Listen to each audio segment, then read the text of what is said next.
Alright, so today we're gonna answer a specific question about how to play versus mode.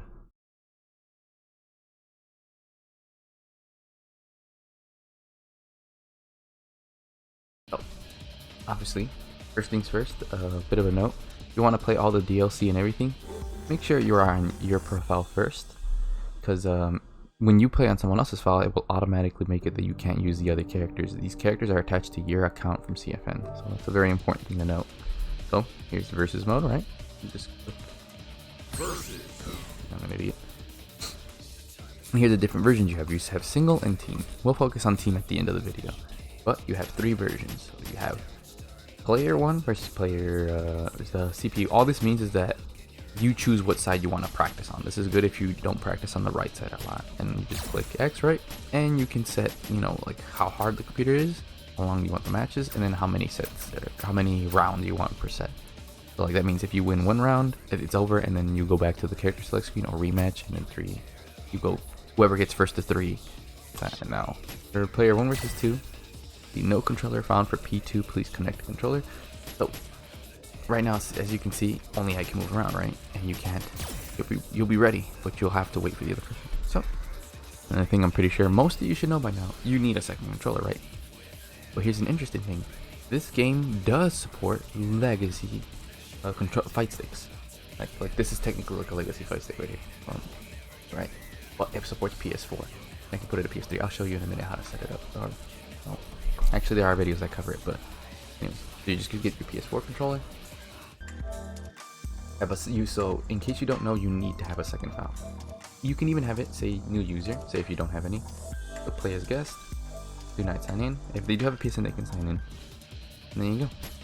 And now you're just in a match. And that's really about it. Not the most complicated tutorial. Just make sure you have a second controller, and if you don't even need a second account. But we'll back up for now, because we'll go into details if they like playing a specific way. Controller settings. Type A is the default control layout that you guys have. You can also set your own buttons, like to whatever you want. You can restore buttons too, and you can even do what we call a button check. This is normally for the tournament setups, and you just hold circle, and it'll go away.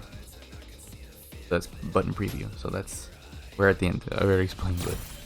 And of course, for our legacy controls, to say this one has PS3, right? I would switch it to PS3. You still need another PS4 control, so you literally need 2 PS4 controls and your arcade stick, because you need to have an account signed in. So I need to have this signed in, and then I have to plug this in, and it would not glow at all. And this would be the control for this one when I'm playing on the 2-player side. A bit confusing. Compatibility varies from game to game. And then this one, Team Battle, is basically people will take turns, like it's in an elimination format. And this is I wonder if there's a tutorial for this. If not, I will do one. But this is a whole nother mode, and this is like basically it even puts it a number of teams, and it will say who's the final winner at the end, right? We'll say there's 5 team members, right? Oh yeah, like I said, I think I might make a video for this, but let's say I lose a set, right? Okay, cool. I now switch to the controller to this person. Say my team loses 5 times in a row, then the match will end, and then we'll go back to character select, or not character select. I think stage select.